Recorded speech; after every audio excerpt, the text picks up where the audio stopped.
Hello and welcome to Newsmakers on CHCH Podcast. Thank you for making us a part of your day. I'm your host, Louie Butko, and on today's show, we'll be taking a look at the Ontario Liberal leadership race with my guest, candidate and member of Parliament for the Beaches East York, Nate Erskine-Smith.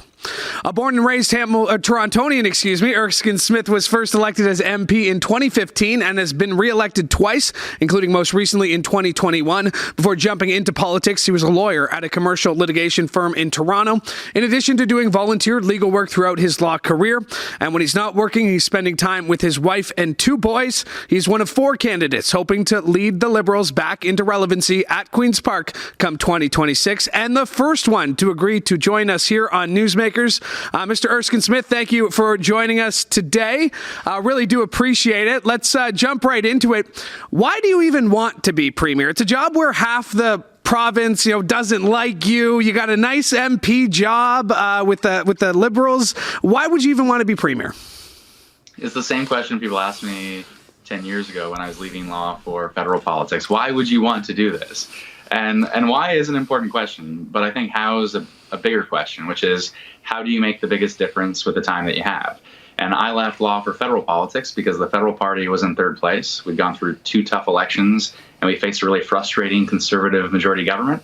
And I wanted to make a difference and I wanted to help renew our politics in a serious way. That's where we find ourselves in the exact same place as a provincial party today. And the difference is I now have 8 years of experience of working across party lines to get things done, of helping to shape the government's agenda, whether it's stronger climate action, action to address the opioid crisis, action to lift folks out of poverty, and much more. And I have a track record of building successful teams. And so we've done just that in the leadership. And there's no question this is where we can make the biggest difference to rebuild our party and rebuild our province. You hit a couple of things there, but there's the element of getting the job, and that being of the Liberal leader, and then there's a tough election that you're going to have to go into in 2026. So why would you deserve to be Premier? You mentioned a couple things there, but why do you deserve to be Premier? Well, when it comes to this leadership race and really rebuilding the party, there are three things that we are articulating constantly. It is values. I don't see the seriousness at Queen's Park. I don't see the values at Queen's Park that I want to see in our politics. I want smart, fair, and honest representation that serves people. I want competence and seriousness in getting things done on housing, on healthcare. I want compassion for those in need on ODSP and education workers and more. And above all things, if people are going to trust in the possibility of politics, we need to act with integrity. And we see an entire absence of integrity at Queen's Park, and we need to bring that integrity to Queen's Park and rebuild trust in our democracy.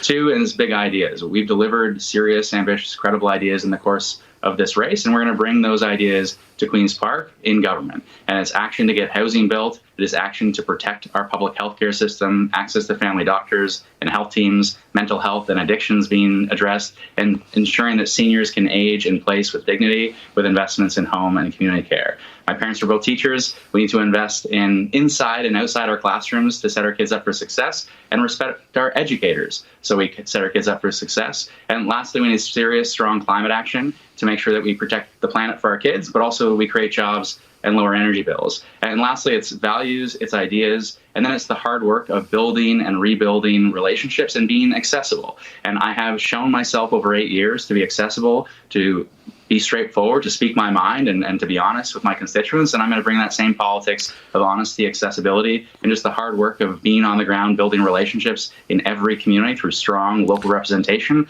I've lived it for 8 years, and I'm going to bring that as a leader to Queen's Park. Now, speaking of Queen's Park, every day it seems like there's a new development in the Greenbelt scandal. Every day it seems like the NDP is trying to move past the Sarah Jama issue after removing her from caucus. Is it frustrating being on the outside looking in as a member of federal parliament that at Queen's Park, you don't have much of a voice yourself at all, and the Liberals don't have much of a voice? How frustrating is that when you're trying to run a Liberal leadership campaign? Honestly, it's not a frustration in the sense that we deserve better. I think people, when they watch what's going on at Queen's Park, it's the corruption around the Greenbelt. It is the the NDP tripping over themselves as they implode in their own way, and instead of holding the government to account as it should be held to account. And yeah, sure, there are frustrations, but I want better. So many people want better. And if you want better, the answer is participation. And we have an opportunity right now in this leadership to really renew our party in a serious way, to set a progressive direction for our party. We have to, as Liberals, make sure that we are principled, we are progressive, and we maintain a passion about change and rebuilding not only our party, but our politics. And as I say, if you want better, the answer is participation. And here's an opportunity for everyone to participate and build a better province. Now, you mentioned everyone participate. Can you explain how the Liberal leadership race is being run? I know that there were some changes that were made, one vote, one person. How do you plan on winning this nomination? So I wish I could tell you all of your listeners should join the Ontario Liberal Party today and vote.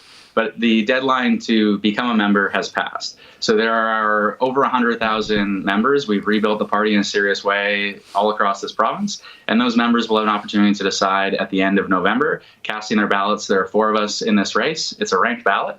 And every riding is worth 100 points. So whether a riding has 100 members or whether a riding has 4,000 members, each riding is of equal weight. And we have crisscrossed the province. We've built a serious team in Northern Ontario and Southwestern Ontario and everywhere in between. And we're just going to relentlessly continue to build those relationships and connections. And I think continue to emphasize that we need to set the right direction for our party in order to beat Doug Ford. That I don't think we are likely to beat Doug Ford if we are right of center. I don't think we're going to attract swing voters from the NDP and the Green Party if we aren't credible on housing and credible on the Greenbelt and credible on defending public health care and education. And so I do think there's a choice here in our leadership to determine what direction we want for our party, what kind of leadership we want for our party. And if we choose the right direction, we set ourselves up to win. You mentioned right center, and you mentioned this race, and you say right center, people are immediately going to jump to Bonnie Crombie, who seems to be a little bit more right center than you are or your fellow candidates. People might look at that and say, well, the PCs are still so strong in the polling numbers. Why wouldn't it make sense to go with someone more right center? What would you tell to those people? I would say I've lived this federally for 3 election cycles. That there was real frustration with Stephen Harper, and rightly so. I was frustrated with Stephen Harper and sort of the cynical government that we saw in the lead up to 2015. And I got involved. As I say, if you want better, you get involved and you participate. And that election was really a progressive primary. It was uncertain at the outset of that election whether it was going to be the Liberal Party or the NDP that was going to be the credible, serious, progressive alternative to the frustrating Conservative government. And we are going to face the very same question in the next election. It's going to be a change election. People are going to want to see the end, rightly so, of this Ford government, the incompetence, the lack of compassion, the lack of integrity. But the question is, which party? We have 3 not Doug Ford parties in this province. And in the last election, Ontario Liberals were not Doug Ford, the choice is yours. And people weren't given a reason to vote for us in a serious way. Well, we have to give people a reason to vote for us. And yes, there will be progressive Conservatives who are mad about action on the Greenbelt, mad about the lack of integrity and the corruption. And I've got a track record of speaking my mind. I've got a track record of integrity and strong local advocacy. I'm going to bring that same politics to Queen's Park. And yeah, we're going to earn support from progressive Conservative-minded voters who are frustrated with the broken democracy at Queen's Park. But we need to win the progressive primary. We need to make sure that swing voters between the NDP, the Greens, and the Liberals, they see us as the credible progressive alternative. And we need to make sure that we motivate progressive voters to get out and vote. And we aren't going to motivate them with an unambitious, right-of-center, status quo approach to politics. We're going to motivate them by articulating that politics is the most important way to make a difference in the lives of those around us. And we are going to deliver ambitious, serious, and credibly costed ideas on housing, climate, healthcare, education, and more. I want to talk about another one of your fellow candidates. Ted Hsu is currently the only person in the race who has a seat in provincial parliament. Why are you more qualified than him to take on this mantle? Ted is great. And if he was the leader, I would work very hard to support Ted. I don't think having a seat at Queen's Park is the best argument to elect a leader because there are only 9 seats that we hold at Queen's Park. And that would suggest that only 9 people should be eligible to be leader. And more to the point, if you are one of only 9 seats at Queen's Park, you don't get a regular slot to speak. You don't get a regular space to hold the Ford government accountable in the House. I would think differently. If we were the official opposition, then yes, the leader should be in the House and playing that accountability function every single day. But when you're in third place, when you only have 9 seats, the job of the leader is to be in every single community across this province, small and large, from Hamilton to Windsor to Sault Ste. Marie, rebuilding this party in every corner of the province and rebuilding an active presence in those relationships that we're missing and that we've let fray and that we've let deteriorate over the last 20 years. Yeah, I mean, it goes back to my first question. Like, why do you want this job? Like, it's so easy to, you had a great answer, your first answer, but half the province is not going to like you by the end. You're going up against Doug Ford. It's just, you really must want this job because it doesn't sound like a lot of fun. It is a bit of madness. My wife's doing her PhD at U of T in nutrition. I've got a 7-year-old and a 3-year-old. I love being the member of parliament for Beaches East York, and I could go back to law, and my friends all laugh at me for leaving money on the table in law already, doing federal politics. You're leaving even more on the table if you pursue provincial politics. But at no point in my life are we going to see an opportunity to rebuild our politics in such a serious way? And yes, having only 9 seats at Queen's Park is a massive challenge, but it's a huge opportunity to shape our politics as we want it to be. And that's why I got involved, to make that difference and to rebuild trust in our democracy and to rebuild our politics to deliver serious leadership. I just am so frustrated. Serious people don't want to join politics. They don't want to give up pay. They don't want to give up privacy. They don't want to give up their family. And I get it. So we have to build a politics that is serious. We have to build a politics that is going to be substantive and make our politics about ideas, deliver authenticity and integrity, and more than anything, deliver strong local representation, empower communities by empowering their parliamentarians and their representatives. Because those serious people aren't going to join politics if they don't get to keep their own voice on behalf of their home communities. And that's the kind of politics that I want to build. How do you get more people to vote? We've seen voter turnout. The numbers have been discouraging, under 50%. There's voter fatigue, municipal, federal, provincial, especially when they're all close together. You have the benefit of a set election date, a few years away, albeit, but you have the benefit of a set election, knowing when it's going to happen.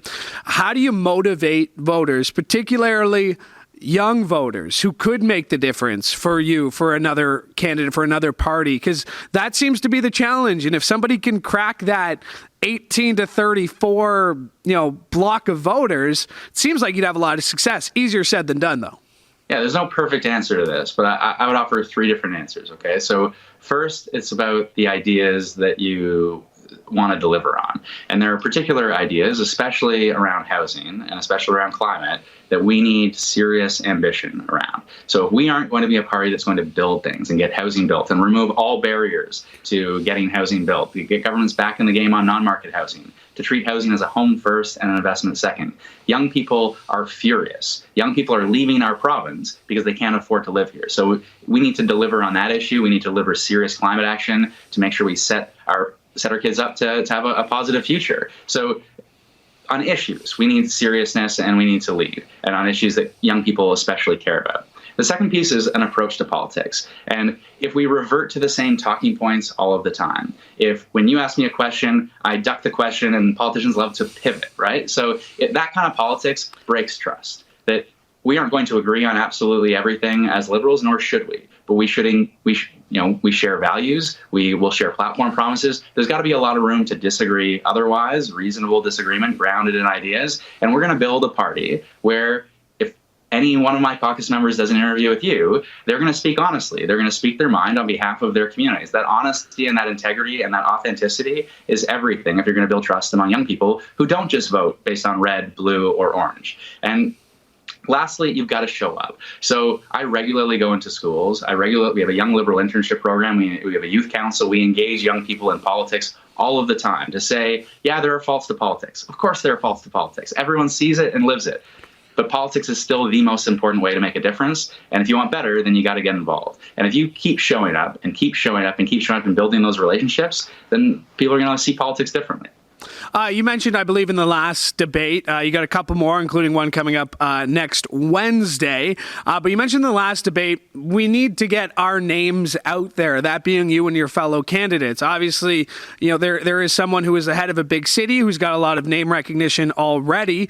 But how do you do that? Debates have come and gone. Like you said, this is, I believe, your fifth debate. How do you get your name and your fellow candidates' names out there more? So I don't think it's particularly complicated, and this is why I say being at Queen's Park isn't really the be-all, end-all, because to get my name known, I've got to do an interview with you. I've got to do another interview with you 3 months from now. I've got to make sure that when I'm in Timmins, that I'm doing local media there, and that I'm engaging with councillors there, and I'm regularly on the ground, and then I build a team of people who are then on the ground when I'm not there. It's the same when I'm in, strong local candidates matter, but you've got to do local media absolutely everywhere and engage and be open and accessible absolutely everywhere.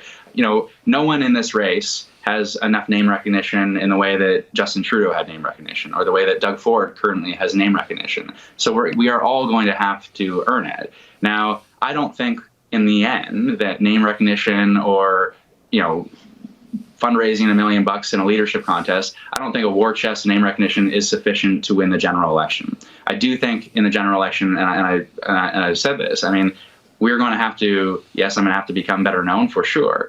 But more than anything, the approach to politics is going to really matter. Building that trust in our politics is going to really matter. Attracting a team of people who want to run with us is going to really matter, who want to make a difference alongside us is going to really matter. And leaders matter more than they should. I get it. And so we're going to work relentlessly to become known and to be in every community. But that team that we are going to build is incredibly important too. And we are relentlessly building that team absolutely everywhere so that we do have an active presence in every corner of the province.